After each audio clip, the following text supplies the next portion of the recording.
ನಮ್ಮ ಈ ಯಾತ್ರೆಯಲ್ಲಿ ಈಗ ಹಾಸನ ಜಿಲ್ಲೆ ಹೊಳೆನರಸೀಪುರ ತಾಲೂಕು ಜೋಡಿಗುಬ್ಬಿ ಅನ್ನೋ ಗ್ರಾಮದಲ್ಲಿ ಬಂದಿದ್ದೀವಿ. ಇಲ್ಲಿನ ಲಕ್ಷ್ಮೀ ಚೆನ್ನಕೇಶವ ಸ್ವಾಮಿ ದೇವಸ್ಥಾನ, ಇದೇ ದೇವಸ್ಥಾನ ನೀವು ನೋಡ್ತಾ ಇದ್ದೀರಲ್ಲ, ಇದು ಜೀರ್ಣೋದ್ಧಾರ ಆಗಿದೆ. ಬನ್ನಿ ಒಳಗಡೆ ಹೋಗಿ ದರ್ಶನವನ್ನು ಮಾಡೋಣ.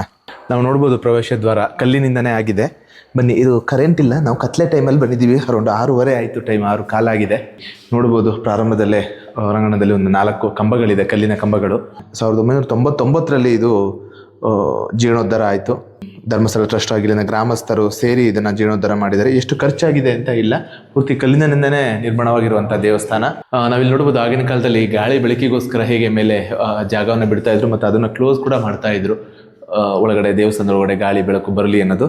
ಬನ್ನಿ ದರ್ಶನವನ್ನು ಮಾಡೋಣ. ಕರೆಂಟ್ ಇಲ್ಲ ಇಲ್ಲಿ, ಕತ್ಲೆ ಆಗಿದೆ, ಹಾಗಾಗಿ ನಾವು ಒಂದು ಲೈಟನ್ನು ಹಿಡ್ಕೊಂಡು ನಾವು ವಿಡಿಯೋನ ಮಾಡ್ತಾ ಇದ್ದೇವೆ. ಯಾರ್ಯಾರು ವಿಡಿಯೋ ನೋಡ್ತಾ ಇದ್ದೀರಾ ದಯವಿಟ್ಟು ಶೇರ್ ಮಾಡಿ, ಎಲ್ಲರಿಗೂ ತಿಳಿಲಿ ಧರ್ಮಸ್ಥಳದಿಂದ ಏನಾಗಿದೆ ಕೆಲಸಗಳು, ಹಾಗೆ ನಾವೇನು ಮಾಡ್ತಾ ಇದ್ದೀವಿ ಅನ್ನೋದು. ಹಾಗೆ ನಿಮ್ಮ ಅಭಿಪ್ರಾಯಗಳನ್ನು ಕಮೆಂಟ್ ಮುಖಾಂತರ ತಿಳಿಸಿ. ಧನ್ಯವಾದ. ಹರಿ ಓಂ, ನಮಸ್ತೆ. ನಾನು ದಯಾನಂದ್ ಸಕಲೇಶ್ಪುರ. ನಮಸ್ತೆ ಲಕ್ಷ್ಮಣ್. ಧರ್ಮಸ್ಥಳ ಜನಜಾಗೃತಿ ಯಾತ್ರೆ, ಧರ್ಮಸ್ಥಳದಿಂದ 290 ದೇವಸ್ಥಾನಗಳು ಕರ್ನಾಟಕದಲ್ಲೆಲ್ಲ ಜೀರ್ಣೋದ್ಧಾರ ಆಗಿದೆ. ಅದರ ಒಂದು ಯಾತ್ರೆಯನ್ನು ಮಾಡ್ತಾ ಇದ್ದೀವಿ. ಈಗ ನಮ್ಮ ಯಾತ್ರೆ ಹಾಸನ ಜಿಲ್ಲೆ ಅರಕಲಗೂಡು ತಾಲೂಕು ಅರಕಲಗೂಡಲ್ಲೇ ನಾವಿದ್ದೀವಿ. ನಾವು ಈಗ ಬಂದಿರೋ ದೇವಸ್ಥಾನ 131ನೇ ದೇವಸ್ಥಾನ. ಇಲ್ಲಿನ ವೀರಭದ್ರೇಶ್ವರ ಸ್ವಾಮಿ ದೇವಸ್ಥಾನ ಜೀರ್ಣೋದ್ಧಾರ ಆಗಿದೆ. ಬನ್ನಿ ನೋಡಿ ದರ್ಶನವನ್ನು ಮಾಡೋಣ. ನೋಡಿ, ಇದೇ ದೇವಸ್ಥಾನ ಜೀರ್ಣೋದ್ಧಾರ ಆಗಿರುವಂಥದ್ದು. ಬೆಳಗ್ಗೆ ಬಂದು ಸ್ವಚ್ಛ ಮಾಡಿ ಹೋಗಿದ್ದಾರೆ.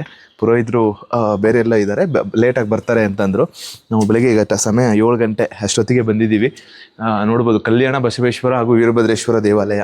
ಅಂದರೆ ರೋಡಿನ ಮಟ್ಟದಿಂದ ತುಂಬ ಎತ್ತರದಲ್ಲಿದೆ. ಬನ್ನಿ ದೇವರ ದರ್ಶನವನ್ನು ಮಾಡೋಣ. ದೇವಸ್ಥಾನ ಒಳಗಡೆ ಬಂದಾಗ ಒಂದು ವಿಶಾಲವಾದ ಒಂದು ಗರ್ಭಗುಡಿ ಇದೆ ನೋಡಿ. ಇದು ಹಾಲು, 4 ಕಂಬಗಳಿದೆ, ಆಯಿತಾ. ಎಲ್ಲ ಮೇಲೆ ಪೂರ್ತಿಯಾಗಿ ಕಲ್ಲಿನಿಂದನೇ ಇದೆ ಈ ದೇವಸ್ಥಾನ.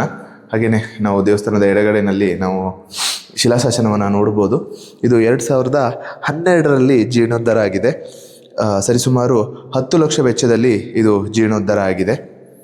ಬನ್ನಿ ವೀರಭದ್ರೇಶ್ವರ ದರ್ಶನವನ್ನು ನಾವೀಗ ಮಾಡೋಣ. ನಾವೀಗ ಏನು ದರ್ಶನವನ್ನು ಮಾಡ್ತಾ ಇದ್ದೇವೆ, ವೀರಭದ್ರೇಶ್ವರರು ಅರಕಲಗೂಡು ಸಿಟಿನಲ್ಲಿರುವಂಥದ್ದು. ನಾವೀಗ ದೇವಸ್ಥಾನದ ಹಳೆ ಫೋಟೋವನ್ನು ನೋಡ್ಬೋದು, ಹೇಗೆ ಶಿಥಿಲವಾಗಿತ್ತು ಅಂತ. ಅದು ಹೇಗೆ ಪುನರ್ನಿರ್ಮಾಣ ಆಗಿದೆ ಅನ್ನೋದು ಆಲ್ರೆಡಿ ನಾವು ಹೊಸ ದೇವಸ್ಥಾನವನ್ನು ತೋರಿಸಿದ್ದೇವೆ. ಅರಕಲಗೂಡಿನಲ್ಲಿ ಒಟ್ಟು 3 ದೇವಸ್ಥಾನ ಇದೆ ಇಲ್ಲಿ, ಮತ್ತು ಇದನ್ನು ಬಿಟ್ಟರೆ ಮುಂದೆ ಗೊರೂರು, ಹಾಗೆ ಇನ್ನೊಂದು ಊರಿನಲ್ಲಿದೆ. ಇವತ್ತು ಈ 3 ದೇವಸ್ಥಾನವನ್ನು ದರ್ಶನವನ್ನು ಮಾಡಿಸ್ತೇವೆ. ಬನ್ನಿ ನೋಡೋಣ. ನಾವಿವಾಗ ಗೊರೂರಿಗೆ ಹೋಗ್ತಾ ಇದ್ವಿ. ಹೋಗ್ಬೇಕಾದ ದಾರಿನಲ್ಲಿ ನೋಡಿ ಅಂಕನಾಯಕನಹಳ್ಳಿ ಹಾಲು ಉತ್ಪಾದಕ ಸಂಘ ಇದೆ ನೋಡಿ. ಈ ಸಂಘಕ್ಕೂ ಕೂಡ ಇಲ್ಲಿ ಈ ಕಟ್ಟಡ ಕಾಮಗಾರಿಗೆ ಶಿಕ್ಷಿತ ಧರ್ಮಸ್ಥಳದಿಂದ 2 ಲಕ್ಷ ರೂಪಾಯಿ ಅನುದಾನ ಕೊಟ್ಟಿದ್ದಾರೆ. ಹೀಗೆ ಪ್ರತಿ ಕಡೆ ಹೋದಾಗ್ಲೂ ನಮಗೆ ನೋಡೋಕೆ ಸಿಗುತ್ತೆ. ಸಾಧ್ಯ ಆದರೆ ನಾವು ತೋರಿಸ್ತಾ ಇದ್ದೀವಿ, ಕೆಲವನ್ನ ತೋರ್ಸೋಕ್ಕಾಗ್ತಾ ಇಲ್ಲ. ನೋಡ್ಬೋದು ಯಾರು ಏನೇನು ಮಾಡಿದ್ದಾರೆ ಅಂತ ಅಂದ್ಕೊಳ್ತಾ ಇರ್ತಾರಲ್ವಾ.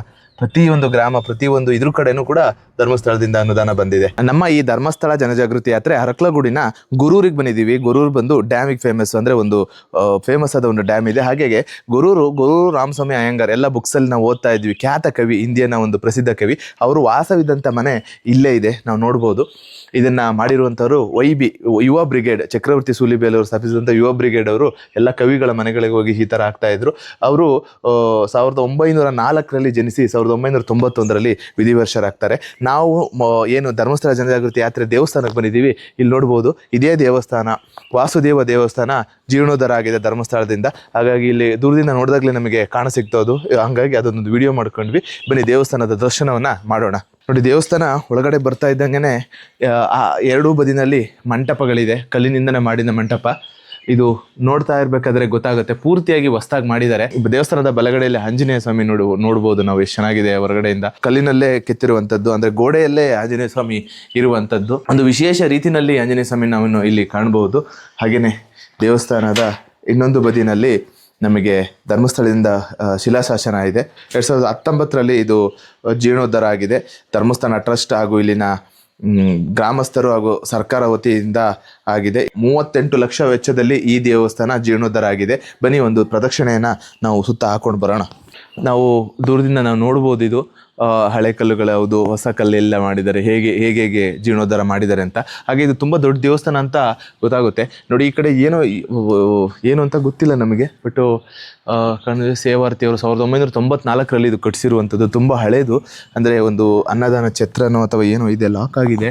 ಬಟ್ ತುಂಬ ದೊಡ್ಡದಾಗಿದೆ ಇದು ದೇವಸ್ಥಾನ, ಸುತ್ತ ವಿಶಾಲವಾಗಿದೆ. ಹಿಂದೆ ನೋಡ್ಬೋದು ಊಟಕ್ಕೋಸ್ಕರ ಅನ್ನದಾನ ಮಾಡೋದಕ್ಕೋಸ್ಕರ ಅಂತಲೇ ಮಾಡಿರೋದು ಅಂತ ಕಾಣಿಸ್ತಾ ಇದೆ ದೂರದಿಂದ. ತುಂಬ ಚೆನ್ನಾಗಿದೆ. ನಾವು ಹಾಗೆಯೇ ವಿಮಾನ ಗೋಪುರವನ್ನು ಕೂಡ ನೋಡ್ಬೋದು. ತುಂಬ ಚೆನ್ನಾಗಿ ಪೇಂಟಿಂಗ್ ಮಾಡಿದ್ದಾರೆ.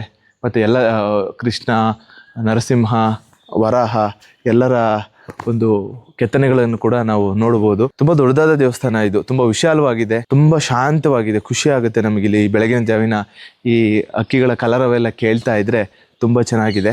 ದೇವಸ್ಥಾನದ ಇನ್ನೊಂದು ಬದಿನಲ್ಲಿ ಕೂಡ ದ್ವಾರ ಇದೆ. ದೇವಸ್ಥಾನದಿಂದ ಯಾರು ದರ್ಶನ ಮಾಡ್ಕೊಂಡು ಹೊರಗಡೆ ಬರ್ತಾರೋ ಅವರು ಬರೋದಕ್ಕಾಗಿ ಈ ಮಂಟಪನ ಪೂರ್ತಿಯಾಗಿ ಹೊಸದಾಗಿ ನಿರ್ಮಾಣ ಮಾಡಿದ್ದಾರೆ. ಅಂದರೆ ಶಿಥಿಲವಾಗಿದ್ದು ಹೊಸದಾಗಿ ನಿರ್ಮಾಣ ಮಾಡಿದ್ದಾರೆ.